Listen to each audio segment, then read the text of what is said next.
Okay, so today I'm be presenting about the topic artificial intelligence centric management of resources in modern distributed computing system. So, internet-based DCS have become an essential backbone of modern digital environment. Emergence of Internet of Things, mobile apps, smart grids, smart industries, and smart cities resulted in massive amount of data generation. Existing resource management systems or RMS techniques from operating systems mainly designed and built using preset threshold-based rules or heuristic.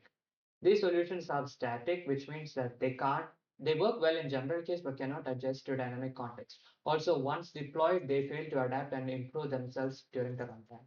In complex dynamic environments like cloud, they are incapable of capturing infrastructures and workload complexities. AI-centric approach is built on actual data and measurements collected from the respective DCS environment and hence perform and adapt better to dynamic context. AI-centric RMS enabled with data-driven ML models can predict the future workload. This can help a lot during optimization and various other methods. Now, the problem statement, that is why do we need an AI-centric resource management system in DCS? Scalability for complex systems.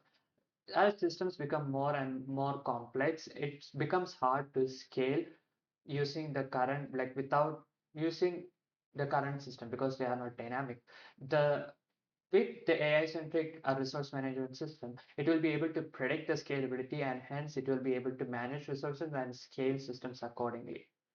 Adaptations to dynamic workflow, better resource utilization, meeting QoS demands, energy efficiency, data-driven decision making. So all this, that is adaptation to dynamic workflow. The Since it is data-driven and ML models will be able to predict based on the resources that it have or the historical data, it will be able to adapt during dynamic workflow. That is, the current RMS systems are not dynamic; they are static. That is, once deployed, they cannot be changed. And it's also be able to do better resource utilization. That is, if a resource is not running, it will be able to understand it and allocate to another resource, meeting the custom quality systems for the customers and also energy efficiency by making sure that certain resources are not running if they are not being utilized. And this is all driven by the data that it captures on the historical data. The challenges presented in the paper are availability of data, management, the deployment of models, non-deterministic outputs, black box decision making, lightweight and meaningful semantics, complex neural network architectures, overlays, upcoming features, performance efficiency, and domain expertise. So the datas are present in different formats, like there are different datas and the accessibility of data in public to test is also really less because of various problems due to laws like NDAs, etc. And hence proper data is not available and it needs to be made available so that it can be done for the testing purposes to see if a model is even capable of doing all these things because it is a data-driven model and if without the data it's not possible. The deployment of models, since it is ML based, it requires a lot of resources to be deployed and hence becomes another challenge which needs to be solved. Non-deterministic output. Since ML predicts the output by itself, sometimes it might not be the output that you want. It might, so it needs to be driven such a way that most of the output that it gives out should be deterministic or it should be the output that is required. Black box decision making, lightweight and meaningful semantics, conceptual model for AI-centric RMS. The conceptual model has different layers such as application layer, AI-centric RMS middleware, and DCS infrastructure, which you can see from the image below. So the application layer, AI-centric middleware, and DCS infrastructure. The application layer is interacts with the RMS operations, that is the middleware using APIs or interfaces. The AI-centric RMS middleware is responsible for different tasks like managing the user's request, scheduling, provisioning, SLA manager, and energy efficiency, etc. The AI-centric RMS will interact with data-driven models continuously. That is, the AI-centric driven models that predictive model and RL agent. So the RMS performs various tasks, including provision of resources, scheduling them on appropriate nodes, monitoring the runtime, and dynamic optimizations like migration. The AI-centric data-driven models contain two models, that is the predictive model and the RL agents. The predictive models are trained offline using supervised or unsupervised ML algorithm utilizing historical data collected from DCS environment, which is why the data requirements is a crucial process for making an AI-centric data-driven model. This data is then stored in a database and pre-processed, cleaned, and normalized for the AI model training. The RL models continue to improve on policy based on the agent's iteration and feedback. The agent in this case is the algorithm that learns and makes decisions. For example, the Q-learning algorithm is an agent. That is what we study, right? The Q-learning in the Q-learning algorithm, which is an RL model, the Q-learning algorithm itself is the agent. So it requires an initial learning and runtime policy because RL agents requires to learn in the beginning, and because of that, it needs to explore a bit more, which is why the code star issue will be there. So if we have a predictive model and it is able to connect with the RL agents, then we would probably be able to resolve it by a lot. The RMS will interact with the both predictive and RL-based models using REST APIs in during the runtime. The DCS layer consists of different resources including sensors, KPI servers, edge data centers, and cloud.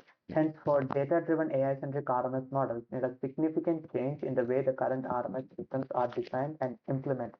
Because these are different data present in the DCS structures, and these data need to be accessed by the data-driven model, that is the RL agent. Only then the predictive model will be able to identify what to do with the resources that it has based on the data. So these data need to be in a unique format or like a or like a single format so that it can be accessed easily by the AI model. Yeah, the demonstration is a data-driven GPU clock configuration and deadline-aware scheduling system. The energy consumption issue is a critical problem when dealing with ML models. Dynamic voltage frequency is widely used. This method is used to reduce energy consumption while simultaneously meeting the deadline. And it is classified into two parts, predictive modeling and data-driven scheduler. First part collects the training data, then predicts two entities for given application and frequency configuration. That is energy consumption and execution. The second part, the new application will arrive with deadline requirement and minimal profiling from default clock frequency. And this is the architecture or the system model on how it works. 12 applications used from two standard GPU marking suites were Ninia and Polyblend. The training data was generated by profiling the application using NVProf. Experiment results show prediction model with CAT boost having a high accuracy with RL average and RMSE, that is the root mean square error value of 0.38. Also, the scheduling algorithm consumed 50% less energy compared to the baseline policy. Now, another demonstration case study was in industry by Google Cloud and Microsoft Azure in their data center management. That is how Azure used ML-centric cloud, which is an ML-based RMS system at the inception stage from Microsoft Azure Cloud. They used the system to collect data from both VMS and physical servers in the cloud. The data is then used to train models using methods called gradient boost increase. These models predict various things about the VMS like CPU utilization, deployment size, lifetime, etc. Google also has applied ML techniques to optimize the efficiency of their data centers. They have used ML models to change different knobs of cooling systems, thus saving significant amount of energy. The cooling subsystems are configured according to predictions, and results have shown 40% savings are achieved in terms of energy consumption. So while AI-centric RMS shows impressive adaptability and efficiency, there will still be challenges relying on extensive dataset, which limits the scalability of ML model.